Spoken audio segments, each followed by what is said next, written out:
नमस्कार मित्रांनी मैत्रिणी, welcome to my channel. Kamali याच्या भागामध्ये निग्गी, बंड्या आणि कमळी आपली केटरिंगचं काम करण्यासाठी अन्नपूर्णाच्या घरी आलेले असतात. निग्गी म्हणते की अगं कमळी, अन्नपूर्णाची नात एवढ्या दिवसातून घरी आली आहे, आपण काही व्यवस्थित पाहिलंच नाही ना, तिचं किती जंगीमध्ये स्वागत चाललं आहे पाहिलंच ना तू.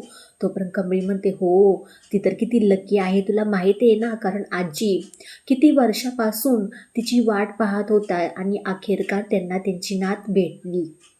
तोपर्यंत कमळी म्हणते चल चल, नको टाइमपास करायला, आपण कामाला लागूया. आणि घे तू मास्क लाव बरं का, आपल्याला कोणी जर पाहिलं, खास करून त्या कामिनी आजीने जर पाहिलं तर काही खरं नाही आपलं बरं का.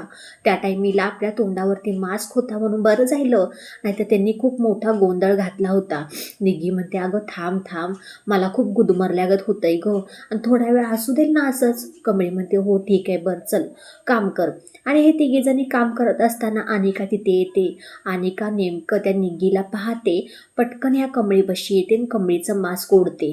कमळी कसं तरी आपलं मास्क पटकन लावण्याचा प्रयत्न करते, तर अनिका म्हणते काय गं गावछाप, गवार तू इथे काय करत आहेस, तू फोकटचं खायलाच आली आजचीला, नाहीतर काहीतरी चोरायला तरी आली आजचील ना. तोपर्यंत कमळी पटकन मास्क लावते आणि स्वतःचं काम करायला लागते.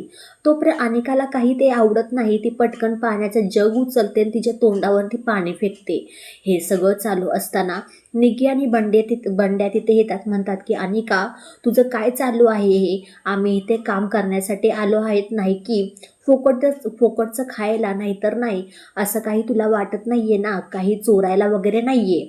तोपर्यंत अनिका म्हणते हो, मला चांगलंच माहिती आहे तुम्ही कुठल्या हेतूने इथं आला आहात. तोपर्यंत अनिका पटकन कमळीचा हात धरते, तिला बाहेर ओढत नेते.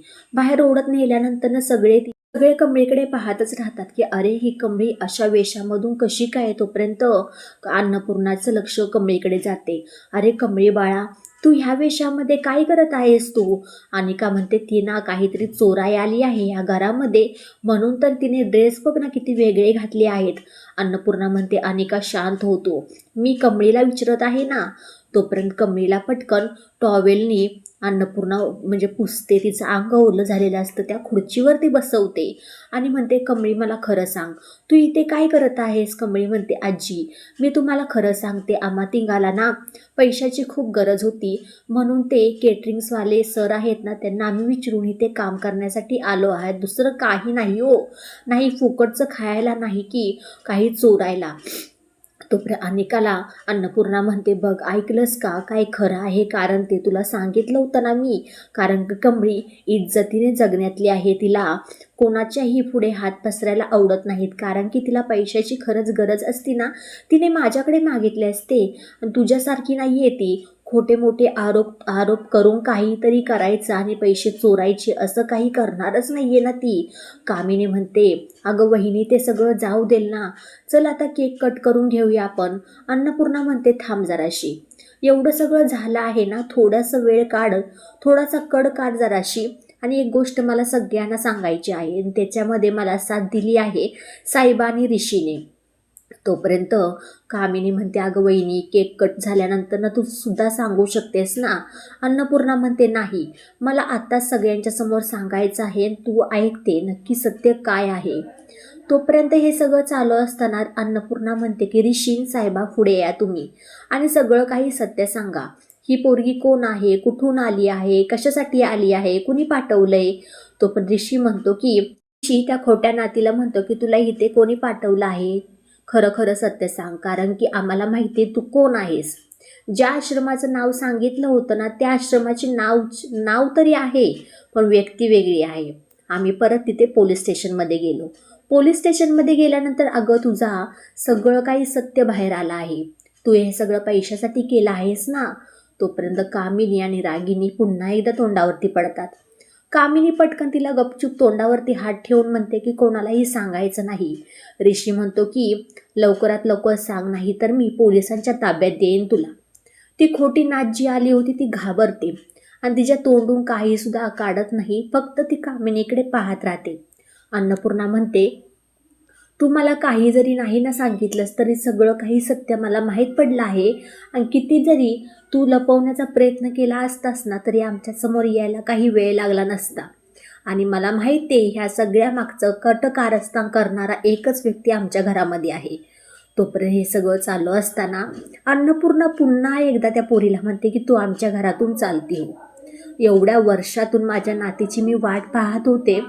हळवा भाग माझा तू दुखवला आहेस. तू घरातून बाहेर हो. तू अजिबात इथं थांबायचं नाही. असं काही म्हणत असताना ती गेस्टला सगळ्यांना म्हणते की माझ्या नातीच्या हातून तरी काही केक कट झालाच नाही आणि दरवर्षी मी करते तोही मी केला नाही.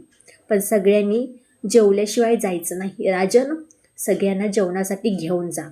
असं काही म्हणल्यानंतर सगळेजणी जातात जेवायला. अन्नपूर्णा त्या खुर्चीवर बसते. निग्गी, कमळी, बंड्या तिथेच असतात. कमळी, तुला माहिती आहे का, एवढ्या वर्ष झालं मी नातीची वाट पाहते पण ती काही आली नाही. तिच्या वाटणीचं मी केक कट करते पण ह्या वर्षी तसं काही झालंच नाही. असं काही बोलल्यानंतर कमळी थोडासा धीर देते. कमळी म्हणते की आजी, तुम्ही एवढं टेन्शन घेऊ नका. जी गोष्ट जेव्हा व्हायची असती तेव्हाच होत असते ना. आणि काय झालं, ह्या वर्षी तुमच्या नातीने भरवलं नाही म्हणून काय झालं, मी भरवते तुम्हाला. असं काही म्हणल्यानंतर कमळीच्या हातातून अन्नपूर्णा केक खाते. शेवटी खऱ्या नातीच्या हातूनच ती केक खाते. अन्नपूर्णा तिला पटकन घट्ट मिठी मारते. पुन्हा एकदा कामिनीचा डाव हा तिच्यावरच उलटलेला असतो. शेवटी बाबा अन्नपूर्णाला हे सत्य कधी सांगणार की अगं, तू सगळीकडे दुनियामध्ये वनवन फिरत आहे तुझ्या नातीला शोधण्यासाठी, पण नाही, तुझी नात तुझ्या समोरच आहे. अन्नपूर्णासमोर लवकरच सत्य बाहेर येणार आहे. शेवटी ह्या दोघी जणी खूप रडतात आणि एकमेकीला मिठी मारतात. व्हिडिओ इथे संपतो. व्हिडिओ शेवटपर्यंत पाहिल्याबद्दल खूप सारे मनापासून धन्यवाद. आवडल्यास लाईक, शेअर, सबस्क्राईब